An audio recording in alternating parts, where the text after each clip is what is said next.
Joining us now is Alfred Kemekpado, spokesperson, Bayelsa PDP governorship campaign.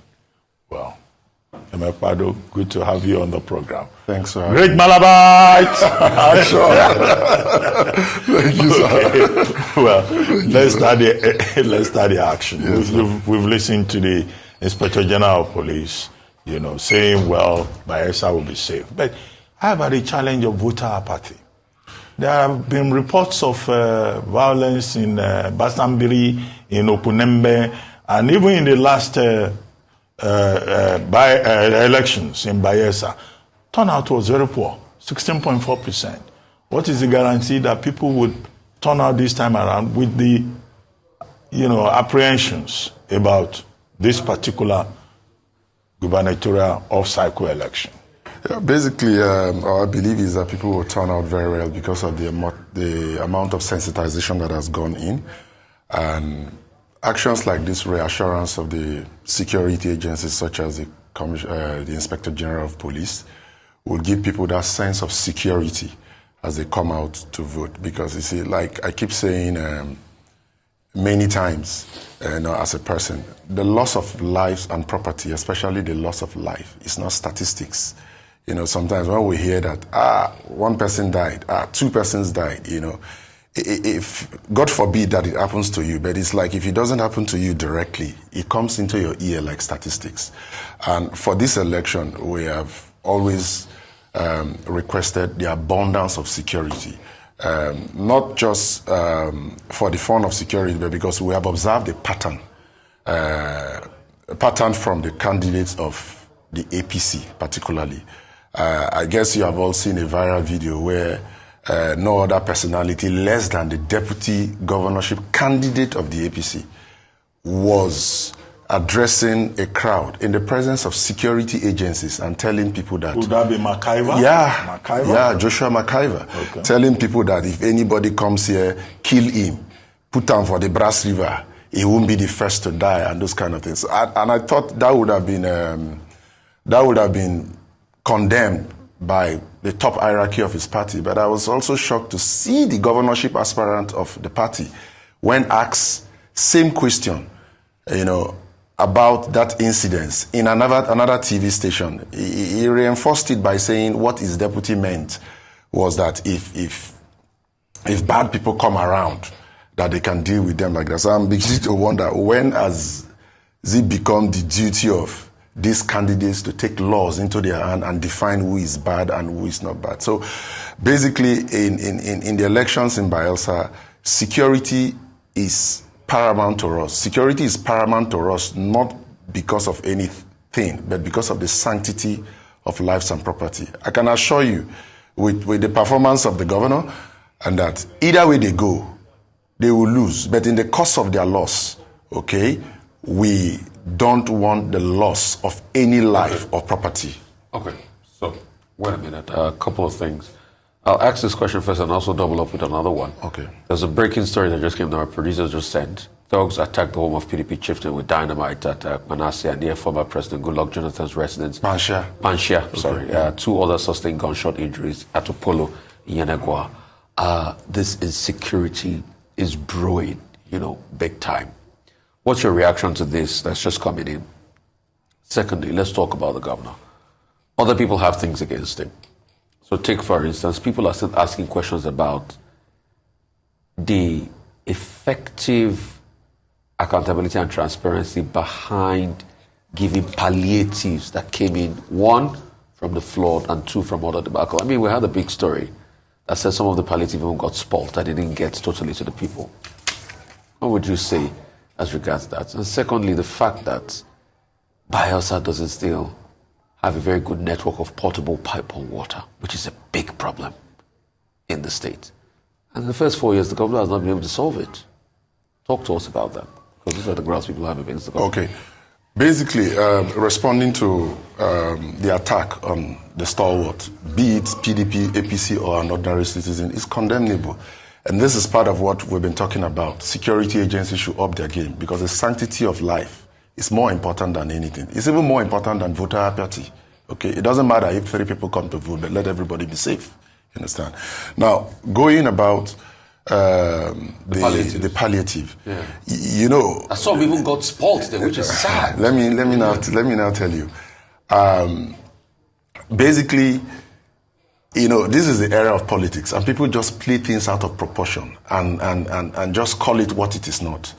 There were no palliatives in that way house. What happened was that in the last flood, palliatives came into the states, and the palliatives were distributed. But in the course of the distribution and other stuff, you know, it was during the flood water. Some of the bags of rice that were not good for consumption, that were destroyed by water and other things. Just a few portions were dumped by the corner before it was distributed. So the warehouse, while waiting for the next round of palliatives that the federal government had promised to come, the warehouse was being cleared. How many were these bags? Just a few. What is a few? No, maybe less than. You saw the video. No. When you ask me what is the few, okay, you can't describe it as bags. You know, rubbles, crumbs, clearing way out. What is a few? Maybe just a heap by the corner. They blew it out. That? Of course, the videos are there now. Oga Rufai. The videos are there. Crumbs by the, you know, when they sweep a massive warehouse and gather crumbs by the corner, people came and thought, and like, then the opposition blew it out of proportion. They were right. How can there be rice in that place? The people working there, won't they eat? Let's assume that it was not distributed. So that's why we tell them that for the sake of politics, don't say things that the market... Before it was politics, an official of state government came and erased it, and he couldn't put up a defense properly. Maybe he didn't have the information. He should have just requested the information. I saw it. The videos are there. You know, a massive warehouse housing goods for the state, you know, being cleared, being fumigated, you understand? And people, those who took it, did they eat it? Okay. They got home and discovered that they were crops. So that's about it. The moral of the story is that we shouldn't waste things in this country. That's the moral of that story anyway. No, the moral of, well, not for us, because, you know, it was during the flood. Yeah. So during the transportation, water and, you know, for right, there will be... Let's talk about the fact that there's no pipe bomb potable water in Bayelsa. Well, for now, let me just say this, okay, without justifying anything. Government does not have all the resources. Government has limited resources at all. Really? Can I answer? Yeah, go ahead. Can I please? You understand? Now, for the past less than 4 years of the Doye administrations, the amount of money and the funds that have been received into the state have been appropriated in major areas that will expand the state, such as the senatorial roads. Now, when we say the senatorial roads, for example, the senatorial road going to Brass, people will begin to ask questions, is it just a road? It's not just a road, okay? You recall that about the 850-kilometer coastal line of Nigeria, Bayelsa has about 25% of it, just about, which is about 200. Now, the Bight of Brass, which reaches out to the ocean, okay, has a potential of fisheries and other littoral opportunities of not less than $7.5 billion.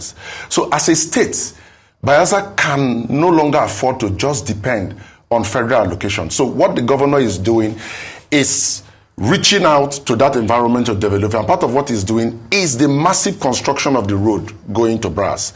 Same for the Ekeremo-Age axis, which the governor has continued from where the former governor stopped. No, my friend, you're not answering my question. No, I want to answer your question. Hang on a minute. You know why?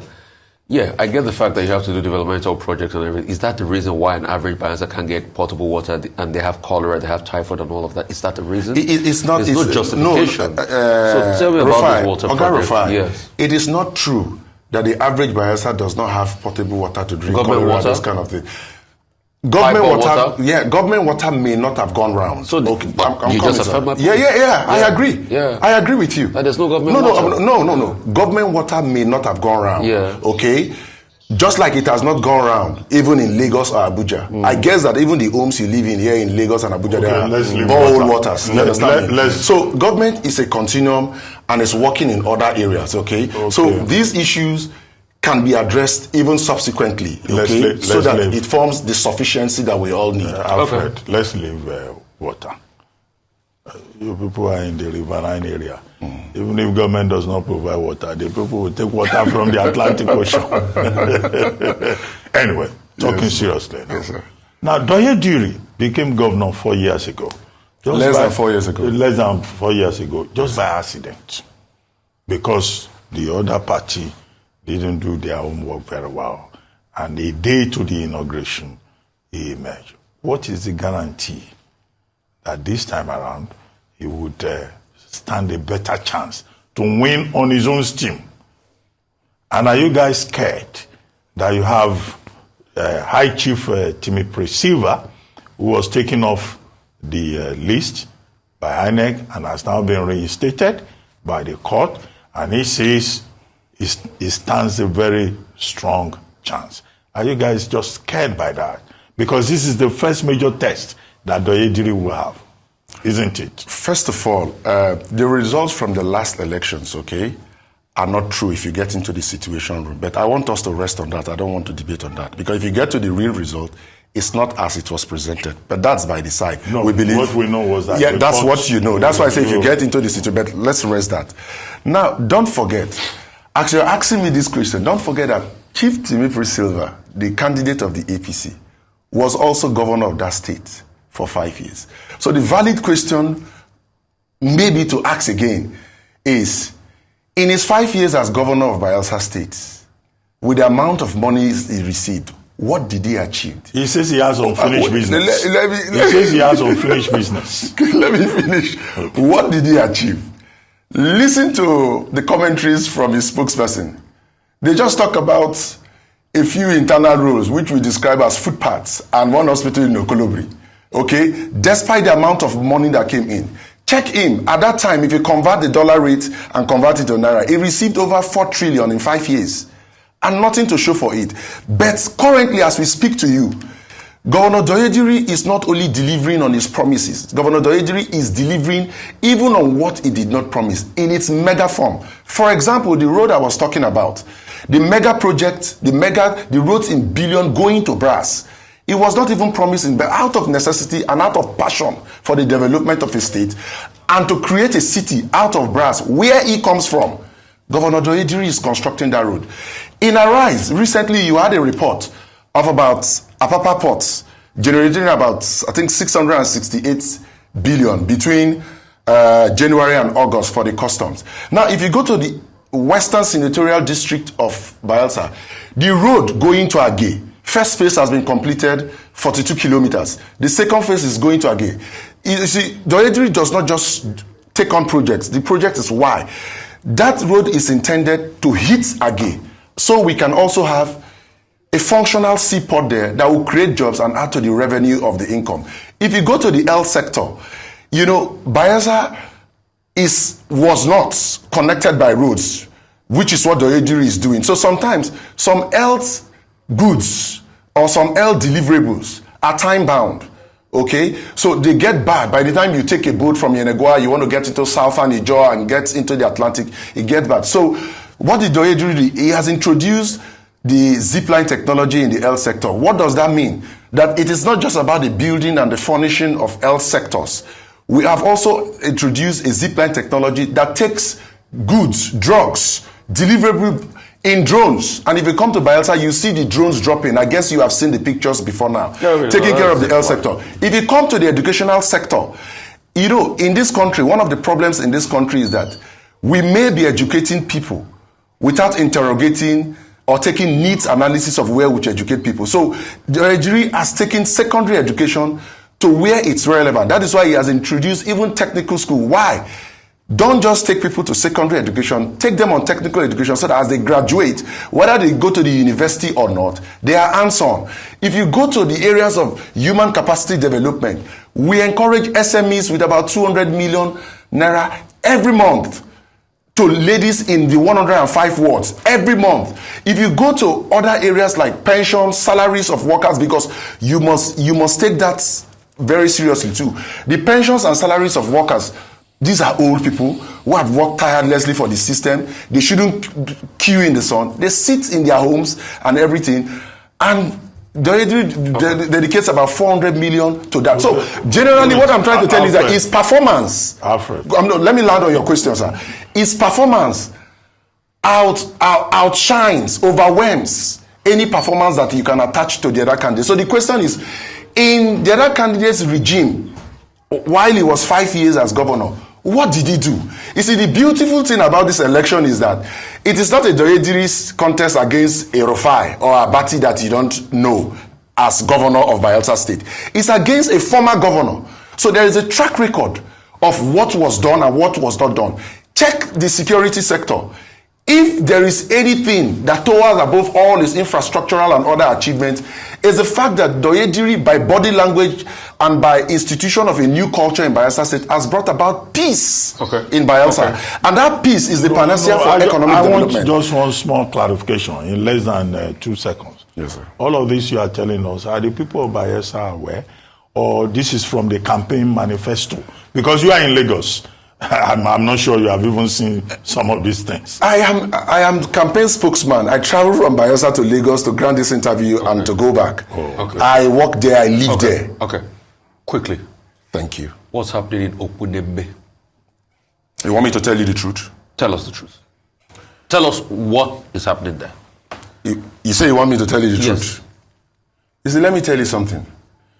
Because of the sterling performance of the governor and the overwhelming acceptance by Bayelsas, the opposition know that they don't have a chance. So what is happening in Opunembe, which is called Nembe Basambri, is that the opposition thinks that bringing in thugs into that place and chasing voters away will give them the privilege. Where's your proof? I'm coming. I will give it to you. Just listen to Where's me. your proof? Hold on. Go ahead.